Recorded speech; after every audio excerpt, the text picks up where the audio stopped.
Ray, what's going on, bud? Good, not Great too to have bad. you. Thanks for having me. How was your weekend? Good, not too bad. I'm actually kind of excited.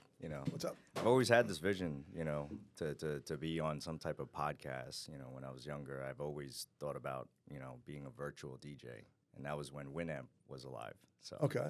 yeah, And that was look at fun. this. It's your debut. This is Take all- over. Do it. It's all yours. There's a lot more lights behind the scenes that I thought. That's awesome. So let's get started here and Yeah. let's get right down to it since, before you take my show from me and go on your own. And tell me about you. Where'd you grow up? Let's start with that. Okay. Well, I grew up in Queens Village. Oh, cool. I want to consider it more or less like it's definitely changed over the years, but it's like lower middle class and small apartment, humble beginnings, and What school did you go to?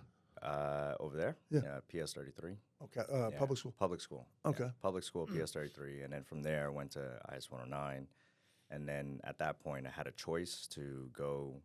I guess where I lived, I had no zone, and I was able to kind of choose my high school. Oh, cool. So I ended up going to Cardozo and Bayside. Good. Okay. Yeah. So There you go. it was always just moving around here and there. College or no? Yeah. I went to Stony Brook for 2 years Okay. in Suffolk. And then that was my first experience, I guess, like moving out of the house. Oh, so you were. I was dorming there Yep. for 2 years. Yeah. Okay. Did a lot of, of course, like partying here and there. No college. Learning Yeah, through just that. Yeah. learning how to do that, right? Yeah. And then did you finish? Did you get your 4 year or just 2? So so basically I transferred out of Stony Brook after 2 years. Decided to go to Baruch College. Okay. And when I had transferred to Baruch College, I actually lost 18 credits. Interesting. But it was always on my mind, and it was always in the back of my mind to finish within 4 years. I don't know who framed that at the time. They said, okay, college is only 4 years. So I decided, okay, let me take like summer classes, night classes, or whatever the case is, since I lost 18 credits. And then I was able to catch up and graduate within 4 years. So you graduated from Baruch. Yeah, I graduated with Baruch, at Baruch, with a finance and investments, major, Okay. corporate communications minor. So My wife went there. I believe she got a marketing. it's a great Degree. school. I mean, it was a great school. I mean, we're talking Good business school. a great business school. I mean, we're talking like at Stony Brook, it was maybe like $4,500 out of pocket tuition, right? Plus room and board and whatnot. And then going to Baruch, it became $450 out of pocket It's awesome. per semester. How long ago was this? Whew. I mean, It's a while ago. cut. No, I'm no, I think that was 2000. My class of 2009. 2009. Wow, how much it changed. Yeah. Yeah, my daughter went and she was 74,000 a year. I think it was 72,000 a year. Where was this? Ithaca. Oh wow. Okay. SUNY, right? SUNY Ithaca, or is Yes. it Ithaca College or Upstate? Something. It's like not a SUNY school, no. that. Oh, it's not. Okay. Yeah, it's private, right? Yeah. They don't. It's a- not a resident school. It's a great opportunity, right? So I kind of, I left Stony Brook, I guess, with the vision because at that point it was I entered into Stony Brook with going with I guess computer engineering, mindset because in the beginning my dream at the time I was playing a lot of Counter-Strike video games, going into work field and then and I guess my dream was always to open up a LAN center. And LAN centers were big at the time, video games and all of that. And then Is that still big or no? I think they have some LAN centers, but not as much, right? Because you can't really charge people for internet. Internet, That's true. it's weird, Definitely, I still have a lot of buddies that still play video games. Of course, yeah. Yeah, but that's what I initially went to Stony Brook. I thought that, okay, you know what, I need a computer engineering degree to be able to open up a LAN center, Interesting, these yeah. computer centers. And then in Stony Brook, I guess I had one friend. I was doing a bunch of side hustles at that time. Like I literally was creating, I guess, like building PCs and selling it on eBay, Okay. But anyways, like long story short, like I went to one class for computer engineering and it said, oh, you have to do like a lab report every single week. Yep. And I was like, all right, this is too much. And this is not exactly what I wanted to do because it was teaching you how to create the chips within the machines, within the PCs. And that wasn't really my interest. So then I switched majors from computer engineering to just general business management. I forgot what it's called really, but at that point, within 2 years of Stony Brook, you start realizing the opportunities are not really there. You know, went to a few career fairs, and those career fairs, they were just, you know, marketing and not as much opportunity. Okay. And they were out in Suffolk, not in the city where, well, after college, where am I going? I'm going back home. Yep. To Queens. So that's why. So now, okay, you graduate from Baruch, when you finish school, right? And first job, what do you got? Okay, the first job was, I mean, I grew up, I guess we graduated. First real job, I should say. Well, no, it's a great story, in my opinion, please. right? It's part of the story. So in 2009, it was kind of like right after the crash, the stock market crash, Sure. and there was no jobs. So graduating with a finance and investments degree, to be honest, it really didn't mean anything. Useless. Because all the banks stopped hiring. At that point, it was only actuaries that were being hired, which, of course, that's a whole nother set of, you know, a different lane of education that you need. And then all of the auditing firms, right, because they were auditing all the banks. So you needed to have an accounting degree. So my degree was worthless. And so me and one of my team members too, which is interesting, we worked at kind of like a cold calling center. It was called DF King, and I remember they hired so many people. We were just doing proxy shareholdering, calling proxy voters like shareholders. And one day I'm interviewing for a few jobs, and my buddy calls me. He's like, "Hey, so guess what? We all just got fired." Oh, wow. Thousands of us, you know. And it was like literally in like a warehouse in Brooklyn, you know, that we were just cold calling people. And we all got fired. Wow. Yeah. And then how I ended up at the career that I ended up at a distressed debt hedge fund in the city. So what was that like? So you end up there because of how long after? Oh, because of Craigslist, actually. Because of Craigslist. That's awesome. So explain that. That was interesting because I guess I applied through Craigslist. It looked like, you know, they were looking for a distressed debt sales trader or whatever the case is. And I submitted my resume, and then I would like to think that when I went into this, you know, this office setting, and again, I don't even know if they're going to end up seeing this, which is pretty hilarious, but I genuinely think that I got hired because I built poker tables, custom poker tables, and I ran poker games, you know, underground, but I only did it once, and then that was pretty It's cool. like a scene out of the Boiler Room movie. It is, and I guess maybe it was just a characteristic because for me, you know, every job that I interviewed for, the interview was the easiest part for me. Just being able to get the other person on the other side of the table to like me and give me a chance. How was That's that? all. How'd you do that? Just being real. I think just being real, not really caring too much about the outcome, right? Yes, of course, you want to put your best foot forward, but you want to be your best authentic self each and every single time. Yeah. I was talking to somebody about like interviewing, and they said just ask a lot of questions if you're the person being interviewed to the person that's hiring you, and let them do all the talking to keep it going. Yeah, absolutely. Absolutely. Because they're going to think it was a great hire if they did all the talking. Person Right. on the other side. So, you know, I always went with that when I did, and that's how I got my jobs, I guess. Did you? Okay. You know, let them do the talking and listen, you know, and just yesing them and no, you know, yes sir, no sir, you know, things like that. Okay, so don't get me wrong. At interviews, you would get shy, you would get timid, of course, right? But once you start breaking down, or you start realizing that the other person is also a human being, you know, then you start realizing, wait, they probably were where I'm sitting, you know, 20 years ago, 15 years ago. Right. And they're probably just making up these questions just to ask, just to see how I would respond. So I remember just reading all of the interview prep questions, and all of those are just to try to invoke some type of response, so that way you can analyze that response. Okay. But that's beyond that. I had one. It was, I was thinking about it. I just this came to mind. I went on an interview just retired from the police department, I guess, and going to job. I think head of security somewhere for MetLife or Okay. one of these companies, and decided to start my own. And I was doing all this security shit. Right. And guy on the interview said, "Where do you see yourself in 3 to 5 years?" Sure. And my answer was, "In your seat." Didn't get that position for some reason. I don't know why. But I thought that was the right answer to say. It wasn't, for that guy. I guess I intimidated him. Sorry. Yeah. I intimidated him on that. So I guess it's all about the person. You're right. That's doing the other side. You got to be It able is. to, size them up also. Yeah, and that was an interesting career. I mean, again, when I first started at the hedge fund, all they gave me, I think day one, all they did was give me 2 computer screens and a land phone, and that's it.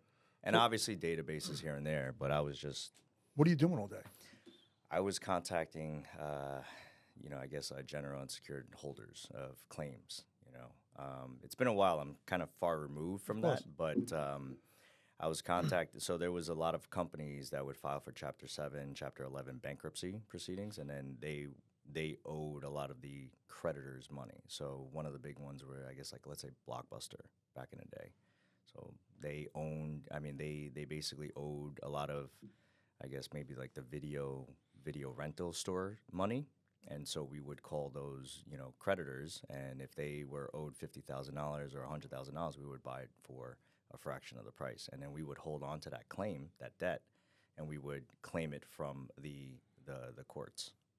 Okay, And so let you it take the roll out. loss on it. We wouldn't take the loss on it. Oh, you but wouldn't? Yeah. So whoever was the creditor, essentially, they would have to write it off their books as a loss, but they're collecting money. Correct, So let's say if you, I guess, in a personal level, let's say I owed you $100,000, Correct. right? Okay. And I'm a deadbeat for whatever reason, and you're like, you know what? You're never gonna be able to collect the whole $100,000. So then you sell my personal 20,000 debt. to you. Yeah, no, to someone else. Correct. That's what I mean. Sell it to somebody Exactly, else. to sell it to someone else, and you try to get, let's say, 20. I guess you get $20,000, and then that person then tries to collect the rest from me to get a return. So who gets the write-off at the end when it just goes completely gone? The person files bankrupt. Do you get the loss on the 100,000? The person that bought the debt, or do I get it? You know that? I'm not too sure, but let's say, for example, you're still writing a loss. You're booking a loss for $80,000, I guess, because Correct. let's say you sell it to someone else for 20,000. Yeah. Oh, so that means the person that buys it's only gonna get the loss on the 20, not the 100. The one that buys the debt, That's interesting. they're trying to flip the money, right? They're They're trying to paying make money on Yeah, it. exactly. But they're getting it from the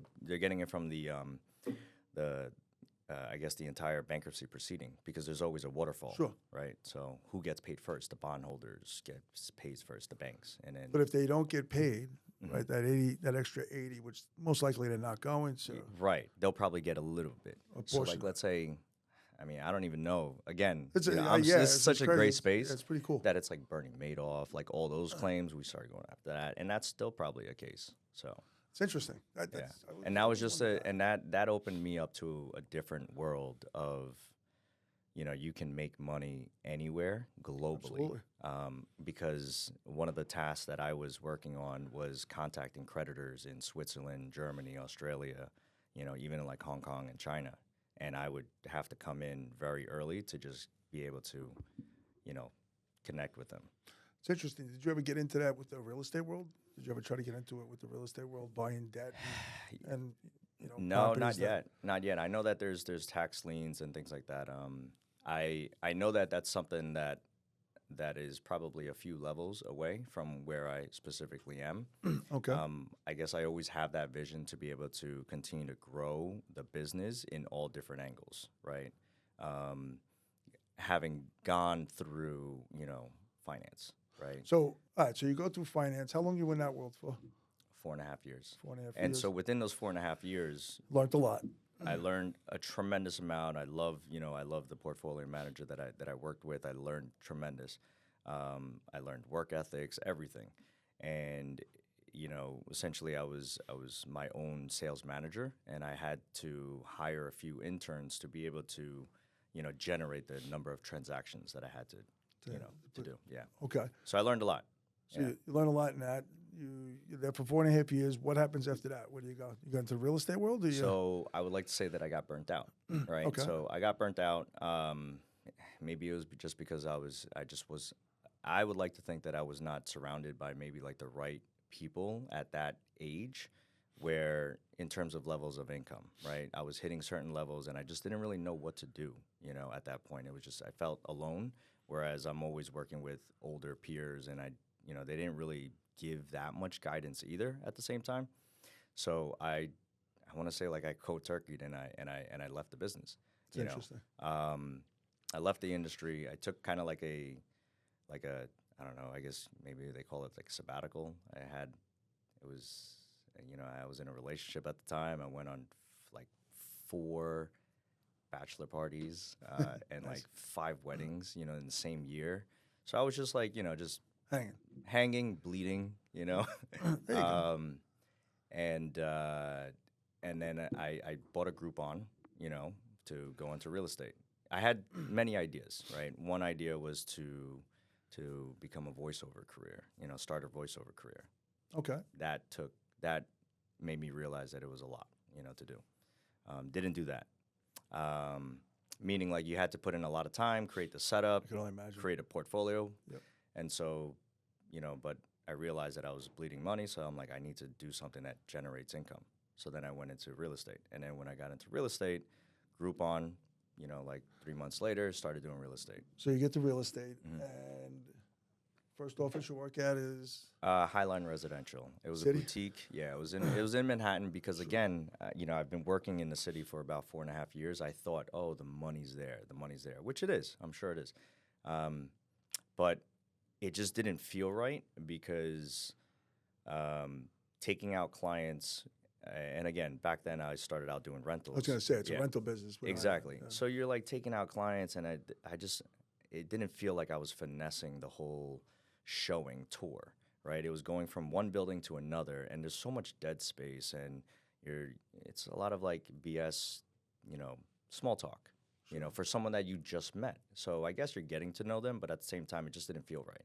And also for me, it just didn't feel right to take the train from one showing to another. It just, so I'm all about like, I guess, efficiency and trying to maximize the opportunity. So that didn't work out in Manhattan, and then they opened up that specific office. They opened up an office in Astoria. Oh, okay. I thought it was Yeah. Long Island City, but okay. Astoria. Yeah, Astoria, Ditmars area, and I was there for. Oh, that's interesting. Yeah. Did they have an office in Long Island City also, or no? No. They didn't. No. Okay. Yeah, that was the Somebody other brokerages, but Okay. But they never opened up there. And then again, it was heavily focused on rentals, whereas I was always trying to get into sales at that point. So they go to Astoria. They're Mhm. on Ditmars. I never knew they were there. Wow. I always thought it was Long Island City. Okay, so now you're in Astoria and you're still doing rentals, probably predominantly. I'm doing yeah. rentals, yeah.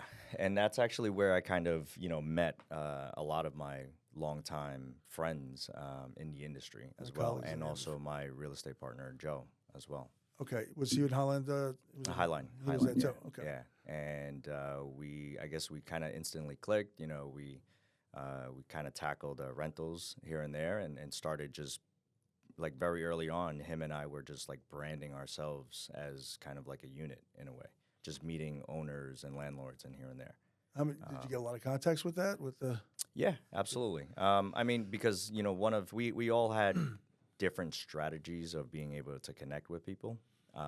But I guess for the 2 years, I believe, or 1.5 year that I was there, my strategy was we were in an area that it was already retail heavy focus. So I just connected with all the business owners, in the area, and I would just introduce myself. smart. Yeah, because for example, it's like, okay, usually people live relatively close to where they work. So Yeah, it's not almost- anymore with all this sort of remote stuff, but yeah. But it still is common sense. It's funny. I was just in a meeting in Brooklyn, my Brooklyn office, and we were talking about that. And I was amazed that nobody's hitting a local, Yeah. all the stores In Brooklyn? In Brooklyn, What part of Bay Brooklyn? Ridge.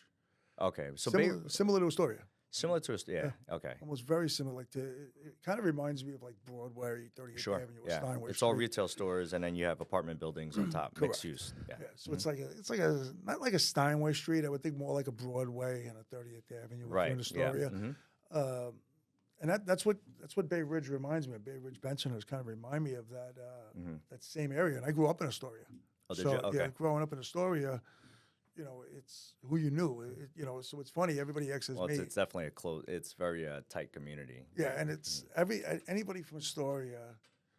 I look at every single one of my friends as the gotta guy.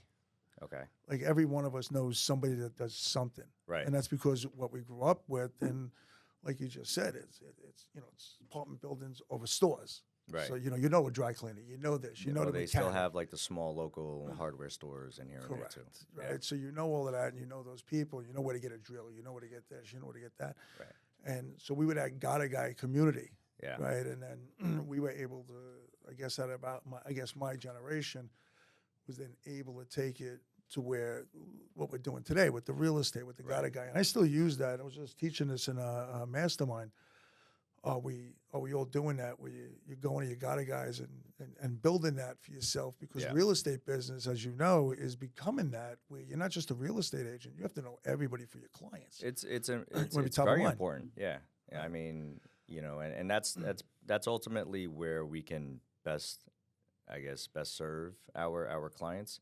Just being able to know where to go with the answer, even though we may or may not have the answer right away. That's right. You just want to be top of mind of everything. Absolutely. Because if they were asking you, where's the best hardware store, and you're coming out, they're obviously going to ask you when they want Right. to sell or buy a home. Right. Right. And so, and things have gotten a lot easier now with technology and here and there. So 100% right. So you highlined how long were you there for? again, it's like I haven't opened up my resume in a long time, but I would say maybe like a year and a half to 2 years maximum. And so and then I connected at the time. So When did you get into real estate? 2009, you said? 2010? No, later. Man, so it's almost I want to say almost a decade. I think right after 2009, 10, 11, 12, 11, maybe 2011. Okay. 11, 12, yeah. Yeah. So 2012, so you're in there, you're with Highliner now, what, 4 or 5 years? No, roughly about 2 years. I 2 always, years. yeah. I knew very quickly that I needed to, kind of leave. Dip into the sales. Dip into sales, right. It was rental heavily focused based Sure. off of the area itself, right? And in that area, in still is. Astoria, right, exactly. In Astoria, a lot of the homeowners, they've been there for generations. And they pass their properties over. So, and I drive. So for me, I realized, okay, I can't just wait here for like 2 to 3 years to get a sale, to get like a big sale here and there, when there's so much other opportunity. And how did I open up that opportunity? I reconnected, or I was still friends, connected with my other partner, Paul, who we went to Cardozo High School together. And so he had been with Keller Williams for about the same time that I started my career. Oh, interesting. Okay. Yeah, so he started the career at the same time. Okay. And I guess, while we were talking every year, I guess after a year or two, he told me he shared with me how much he made, and then I shared how much I made. However, I realized the amount of work that he had to do and versus the amount of work that I had to do. And so right there, I already knew that sales was the way to live, I guess a little bit more relaxed. Interesting. Yeah. Okay, so not as heavily, I guess. You don't need as many transactions, right? In the rental space. I mean, in the sales space, right? Exactly. But it's not as quick. It's not as quick. Obviously, It's not as quick. So you could turn over and make a couple of bucks in a couple of days. You opposed can to- if you have a good product, right? Correct. So And that's what it's always about. Even with sales, it's the same even thing. with You have sales, to- you have to right? have a If good you product. if you represent a good product. That's right. But sometimes, I guess as when you have the real estate or the realtor hat on, you're not always in front of great product. 100% right. Well, it's the way you pitch it. I was just talking about this with somebody, where you pitch it, if you take it, right? So Right. if you're willing to take that overpriced listing, you're never going to have good product, right. right? Exactly. If you want to work with people that are reasonable and they know what they want, and it's it's what the market calls for. and you Exactly. continue to do that. then Again, it's- we don't dictate the price. We just help position it we help position, whatever the asset is, and we try to highlight it as best as possible. And then we give amazing experiences. Exactly. Exactly. And I think that's what. Well, you have to think strategically too, right? Correct. With anything, whether it's a store, if it's a storefront, it's like, okay, what eyeballs are going to be attracted to it? If it's a single family, it's like, okay, who's like ultimately the end consumer in that space? If it's a multifamily, then you have to go and dig deeper into the numbers. And then from there, once you dig deeper into the numbers, you know that ultimately whoever ends up buying that multifamily is going to be an investor that knows their numbers. That's right. So. And you have to know that as the realtor. But it's interesting how many people, we could have that conversation right now. I'm not knocking anybody. Yeah. But how many people don't know that stuff? They don't. I mean, which is amazing to me. They kind of pigeon a lot. I guess it's your product of your surroundings. Yep. Right. And so that's one of the things, like, in my career so far, I'm so grateful for all of the other experiences that I've had outside of real estate, as well as the friends and the people that I've met to help guide me, in that direction. Okay, investing. So it's like rate of return, cap rates here and there. So that's how I learned. And also coming from a very cutthroat industry beforehand. Could imagine. Where it was just based off of just numbers and seeing how the market works. So, all right, you leave Highland, you now go with Paul Tikella? No, he's already there. And so Okay. actually I left with Joe. But you joined with Paul? We didn't join directly right away. Okay. We were in an office where I met up with Paul, and Paul had a small mini team at the time as well. And myself and Joe, we saw opportunity to work with him. They were at least 2 years into the game in terms of experience with sales and commercial sales. And I, coming from I guess like a cutthroat industry in the hedge fund, I knew that all I needed to do was just get access to a list. And so Paul had a list of, big boy, prospects. Glengarry list or whatever you want to call it. That's it, exactly. And so one of my first sales was like on Horace Harding. It was like $1.8 million sale. Nice. And it was like a $60,000 check, Wow. at the end of it, just by me cold calling and getting the appointment. And then, Paul and I went to the appointment and we sold the guy on listing with us. Again, there's so many factors that play into a sale, to see if whether or not if there's an end buyer for it, right? So, That's right. It It's just not happened. as easy as it sounds. Like it's not as easy as it sounds. we can sit here and talk, but they really because if don't the know. market is shit, then Market's shit, everyone's yeah. running. Yeah, That's right. exactly. Or it's completely pausing for a little bit. That's right. But again, at the end of the day, too, you're still you're selling experiences, and if that client appreciates that experience Right. that they had, they're going to still work with you, even if the home doesn't sell. Right. But if you're still in communication, you're still working with them. That's the key word. It's communication. That's right. At the end of the day, like, when you're hiring someone else, they're doing something big, which is letting go. They're letting go control, and they're giving it to you. So then you, as a listing agent, you have to kind of take accountability and ownership to be their eyes, Right. for on the ground, or boots on the ground. I was listening to something, I think it was today on like TikTok, one of those sites, and it was Harjote from my office in the city, and she was talking about the experiences, and Right. it was really interesting what she was saying. Like, yeah, if you could sell it on your own, sell it on your own, but you're not going to get the value that you're going to get out of a real estate agent. It was a really interesting listening. If you could, try to pick it up. If I can find it, I'll send it to you. It was really good, Okay. what she was saying, but it was about what we're speaking about right A lot now. of it is experience, That's right. right? We live, eat, and breathe, real estate. We've stepped into, whenever I speak to new home buyers, first-time home buyers that have connected with me for a very long time, haven't connected with me in a very long time, I tell them I've stepped into so many more homes than they have in their, short period of time. That's right. The only people that I have not, I guess, stepped into more homes is obviously investors. But again, investors, they typically, here and there, they work with, realtors after the fact. That's right. Or they have realtors doing the search for Or they already have realtors, like a bank, I guess like a list of realtor partners that are already giving them deals. That's right. Whatever. And Yeah. finding them for them. Where I know back in the day when I was selling, I had a couple of investors that would I would put the offers in for them.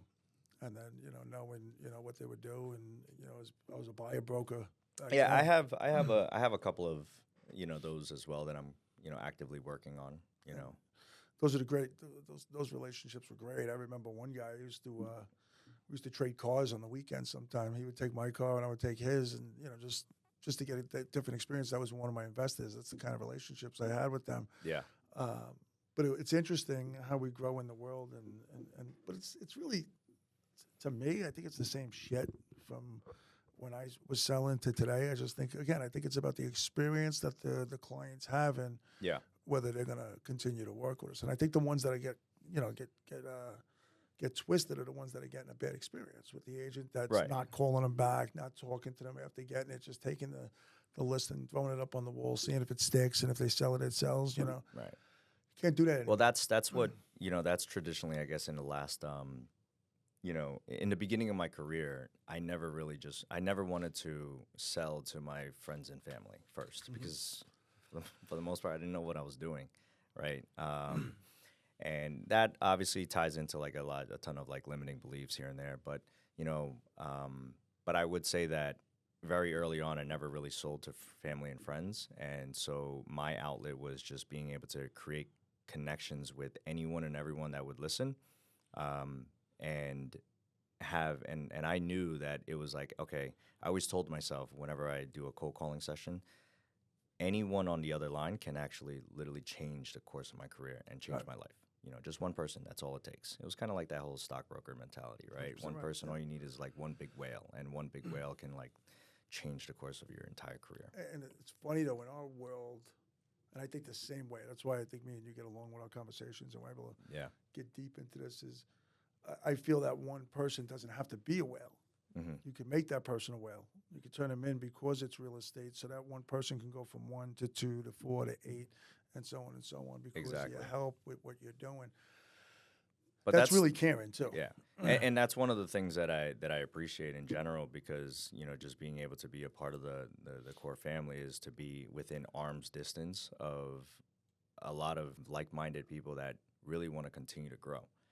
Like even you, like right now, you're doing this podcast thing, right? At the end of the day, it's to continue to grow in certain angles when you really don't need to, or at least a lot of us, for the most part. I believe it's funny, right? Somebody asked me this the other day too. It was interesting.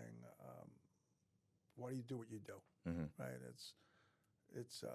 Right? I was blessed with having brokers that did the same thing for me and got me to my career, and it gets you to different levels. Whether you and it doesn't matter if you.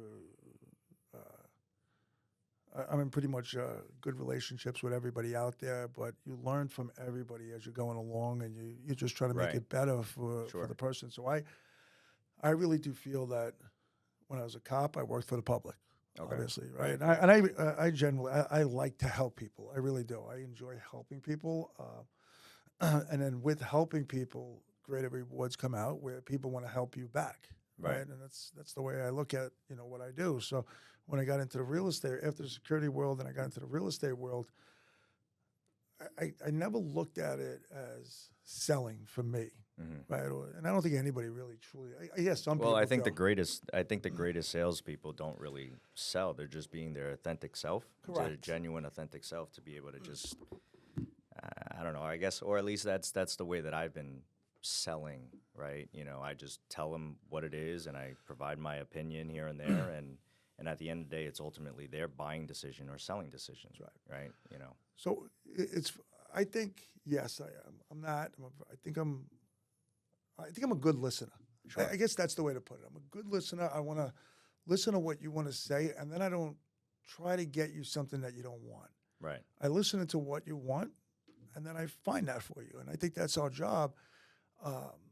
It's not my job, and I don't think a buyer wants this, is where, hey, I want a 3-bedroom, 2-bath, center hall colonial, whatever it is, right? Sure. And now I'm going to show them a 18-bathroom, 20-bedroom house. Right. $3 million over, whatever it is. Over time, maybe. Yeah, but not right there. What they want. So I'm a good listener of what you want. So you want to be here? Okay, I show you there, right? And I'll suggest other places and I can suggest other ideas, but there's a reason why they want it, and I don't question it. I just listen to them and I do it. Yeah. And I think that's what made me successful in that game. And I enjoy, and you've been into my masterminds, I enjoy helping out Yeah. the people that trusted me to work with me. Right. Right. So I think it's, it's funny. I hear agents and I hear brokers saying, I'm not criticizing and I'm not knocking them. These people work for me. You know how I am. I don't believe that. I believe I'm here to work for you. Right. And I know you know that. Yeah. Right? Yeah. My job is to make your job easier. Right. Right. I'm just another tool on your belt to get you more successful. And actually, I look, I mean, not to cut you off like that, I appreciate the masterminds here and there because for the most part, that's bringing an element of, so like I'm a huge fan of basketball in general and why basketball teams specifically, whether it's personnel, whether it's management, whether it's a ton of behind the scenes to be able to like get that chip, the championship at the end of the, of the season. That's right. And so I really think like even just building teams and whatnot and everything revolved around the brokerage model as well as the team model, everything is related to teams. Absolutely. And same thing with masterminds. Masterminds is like watching film, watching film and being able to get better, right? So you were saying, okay, well, you were saying that when a buyer tells you they want like an 18 bed or what, well, let's say if they wanted like a 3 bed, you're not going to show them like 18 beds product, right? Well, that's over time you start learning over the years to get out of your own way too. That's right. And then that's where you start listening because once you start listening, then you actually start converting, on that level. 100%. Because you're just giving exactly what they want, but also now, being a good broker is to be able to, to win the wars, I guess, when it comes to, not the placing a battles, bid. just the Exactly, wars. the battle, yeah. It's interesting, yeah, and I think we're on the same page with that. But it does have a lot to do, and I think that's why I'm in the brokerage world too. Mm-hmm. I'm an athlete. At least I consider myself an athlete. At least I think I'm an athlete. Nobody else does, but Right. I did. You could but play Benjamin Button too. Yeah, I played on I played on teams. And, Okay. and I know what team concept is. I know my part. Right. And I think, and that's the same thing in the real estate world where, as a broker, everybody's on a team. And I think I took every transaction that we were a team, Right. right? With the seller, the buyer, everybody is in that world is on a team. The lawyer, the mortgage guy, you're all working together to get one thing done and one accomplishment, and it's to win at the end. Right. Nobody goes into a season, and just talking about this in our Friday meeting, I was telling somebody, I said, I've never been on a team where in the beginning of the year, we sat down and said, okay, you know what? We want to get 7 wins this year. Mm-hmm. I've never been on a freaking team that ever done that. If I think I would have done that, I would have probably been fucking cut. Right. My coach would have been like, all right, get out of here if you're looking to win 7 games. If you have a 30-game, 60-game season, whatever it is, you're going in with the mindset to win every single game. For sure. Right? Yeah. It's not to lose one. And I think that's what we do too. And I think when I we overfocus. That's another conversation. Right. I'm sure we could talk on forever. But it's true though. Like when you say one of the things we actually just had our I guess I had my annual meeting with my partners too because we've been in business for I would say like we've been together since maybe about 8 years now. Even though I myself have been in the industry for about like 10, 11, I believe. But the team itself started forming about 8 years ago. So take me through that. Like, how'd you form that team, and what is it like? So I guess like very early on, once we connected with Paul on the other side, and we said, you know what, we're starting to collaborate more and more together. Might as well just create a team. And then I guess very early on, we just always had this vision to be able to create one identity. Again, this is just more maybe personal reasons. We just never really wanted to do like our last name or whatever the case is because we were forward thinking about who would want to, work for just like someone's name, I guess, unless they're just riding the coattails. But again, it just happens the way that it is. And I would say that things started clicking even more is for me personally, I was at a Thanksgiving dinner at my aunt's house, and then she would ask me, "Oh, hey, how's business?" Every single year for the last couple of years, how's real estate here and there. And then she's like, "Oh, when did you join the Imperium team?" Hmm. And that's when I knew, that's what I knew that whatever we were working on, that's exactly it. I want to, create this brand that is bigger than me. Wow. Pretty So, cool. and then every single year when we started branding and brand stamping everything with the Imperium team, people would say, "Oh, it would always be about the team, about the brand, about the logo here and there." So, What are you looking to? We only have a few more minutes. It's great. This went by real fast too. I mean, we got definitely. no, have to that's have you good. Yeah, back. And love to. what I would love to do too, and the next time is maybe get you, Paul, Joe together, and we're sitting here and have these And conversations. dissect exactly like what our roles are. Yeah, it'd be pretty cool to tell people that. I think even Show like 10, people. 8 years, we still don't know now. Exactly. That's Because hysterical. we're evolving. That's the reality, right? That's the We reality always of it. and so kind of going into that, right? Every single year we sit down and we talk about our numbers. And every single time we talk about our numbers, we're calling each other out. And we're saying like, you should do better, you can do better. How are we going to do better? Where are we allocating our funds this year? What worked? What didn't work? Every single year we're dissecting our business. And then because we have other team members too as well, we're always thinking, okay, what value are we bringing and how we're going to continue to add value. I want to join your team. What value does the team bring me? Ooh, that's like confidentiality. There you go. That's it.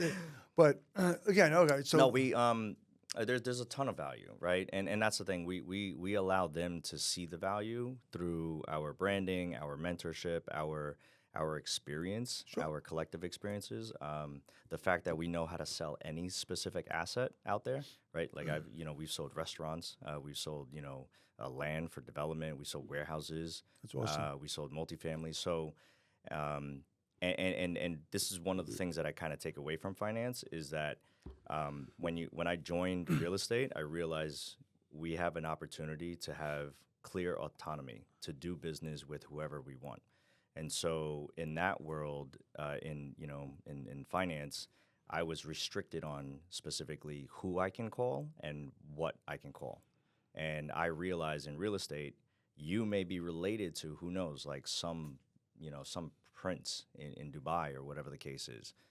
There's no way that I'll have that relationship. But if I create the structure to be able to do, help connect the dots, then yes, I can, One other thing I see with you guys a lot, and I think it's really cool, is that you have the ability to get shit done, right? Where I was always amazed by that watching you guys is problem with a mortgage. You're able to contact the guy that's doing a mortgage. You know that person, right? Attorneys, you guys are working with specific people, and Right. and they're all good people. You're putting talent around you to Right. get things done, which I was always amazed about that with you guys. And I think a lot of teams do it, but I think you do it extremely well. Okay. I think your group does. Yeah. You also, it was unfortunate I couldn't make it this week. We were just talking about that, but you also put events on for your past clients. What was that Yeah. like? I'm Well, so we sorry I missed it. Like I said, Totally fine. Because at the end of the day, it's always the year-end thing. Mm-hmm. So we've been doing this for about 4 years running now. So it's our fourth annual client appreciation social. Not everyone knows each other in the room because these are that was so cool. These yeah. are our past clients and friends of family here and there, and we always throw it for them every single year for the last 4 years. We've corrected our business model to be able to, throw on a good party. It's always a great event, and what we've learned over the years is that it's an opportunity for a lot of the parents, the new family owners, the new homeowners to kind of step away from their kids and have a night of fun. Sure. To be themselves. These are the things that we're hearing, from our guests that do go. They say, hey, it's been a stressful year here and there, and then it allows them to kind of be themselves again. So That's awesome. It's beautiful. And Thursday was a good event, I'm sure. great event, great turnout. Where'd you have it this year? We had it at Rockville Center, this place called Catch 13. right. Did a buyout of it, and great turnout. Great turnout, waiting for the photos and also like a small video recap. But that's what we also kind of, I guess, made changes operationally and pivoted to focus more on events. And so this year also we threw our first annual summer kickoff barbecue. that drew roughly about 150 people as well in and That's out. awesome. So And then your sponsors get involved in that, I'm assuming, right? we do, yeah. We Promoting have, them. yeah, we have great support. We always have great support, and it's always a team effort, right? So the more planning that we do, and we try to get everyone involved, because at the end of the day, regardless of if it's a great turnout or not, we're still grateful. And one of the things that keeps the team as well as myself grounded is to see all these happy families that have made a transition to their new homes, and still, just being able to see them in a room, it's really grateful to see that. And it's thank you for that too, because I even started using that with a couple of others that I've been watching. 'Cause I'm always watching what you guys are doing. I'm trying to pay attention to Sure. see so I can help better the agents around me and our world. And it goes in. It's funny. I'm teaching a class now with real estate marketing. I don't know if you did it with me at the mastermind. Okay. It basically shows how you're going to get all your sponsors involved with you. So you're not. It's not charging anybody. It's everybody working together to put on an event, Exactly. and then working with each other on social media to promote it and get it out there for everybody to see. So you're getting their clients and so on. I was just asked to do a class up in upstate in a couple of weeks. I think 13th to the 14th of January Right. to do something. And I've done it in a few offices, but it's interesting. It's exactly what you're talking about. Exactly, because we're essentially building a community of people that have worked with us, and the more people that we Brilliant. as individuals and real estate professionals meet more clients, whether it's plumbers, people that put up holiday lights, cleaning and restoration companies here and there, we try to be able to connect our sphere and the community that we built, I guess, over the years, and provide that value to them as well. Oh, it's such a brilliant So idea. it's like essentially we're all winning together, right. and in the event that one person, one couple or whatever the case is, they miss this holiday event, that's fine. They're still part of us, because every transactions we do really care about our clients and our book of business, where, we're super grateful to call this a career, right? I mean, literally, we wake up every single year not really knowing exactly where our business is, but as long as they've been able to give us a career for 10 years. Awesome. What else do you, if you want to talk about Yeah. it, it's up to you. You do something else too on the side? I do here and there, yeah. But I mean, I think that's I have like a small rental fleet of cars, and that's based off of an opportunity that I saw in my specific area.